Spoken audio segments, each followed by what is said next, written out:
The following is a presentation of the Eagles Sports Network. Alongside Carson-Newman women's golf head coach Suzanne Strudwick, I'm Danielle Whaley, and this is the Eagles Sports Network as Carson-Newman prepares to close out its fall schedule at the Jekyll-O-Lantern Intercollegiate. And coach, quick turnaround for the team, but you did get that third place showing at the Music City Invitational. How important was that finish for the team against top teams in the nation? Yeah, I mean, it's important. Although the last round scoring was a little disappointing, we had a couple of girls that haven't shown that they've been scoring in the 80s do that. Rachel and Reagan both had poor last rounds.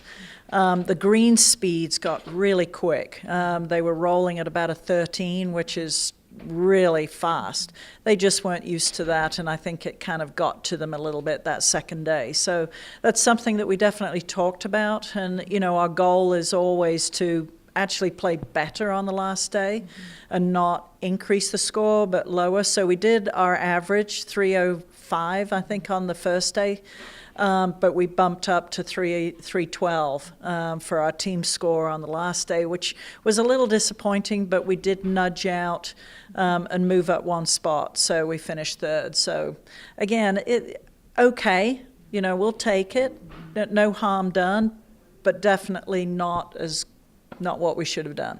And I mean, there is room for improvement with this team. Correct. And you head into the final event, and it's only a few days between the two, between Music City and the Jekyll-O-Lantern and Intercollegiate. Do you think that quick turnaround is going to help with the momentum for this team heading into this fall finale? Yeah, and that's why I've adjusted the qualifying a little bit. We need the players that are playing and playing well. So not all the girls are qualifying for this last spot. The ones that have shown either promise or played and have tournament experience are the ones so the fifth place from last week and the individual from last week are playing off today and tomorrow against two other girls. So Taylor Hayes back from injury. She's going to try and regain her spot on the team and qualifying today and tomorrow.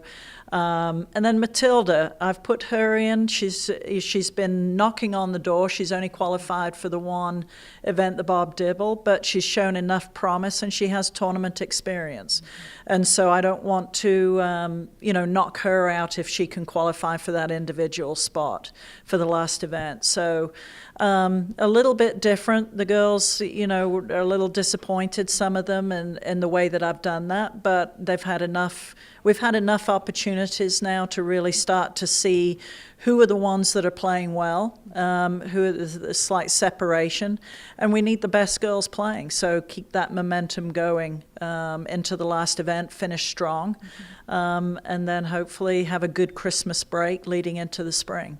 And you look ahead at the spring, and that's whenever you're really going to get into conference play. But with this fall finale hosted by Coker and Lincoln Memorial, this gives you the first true test with the conference that you've seen this season. Yeah. How important is it for that final conference showing in the fall to really help boost the team into this winter break? Yeah, I really hope that we can finish on a strong note.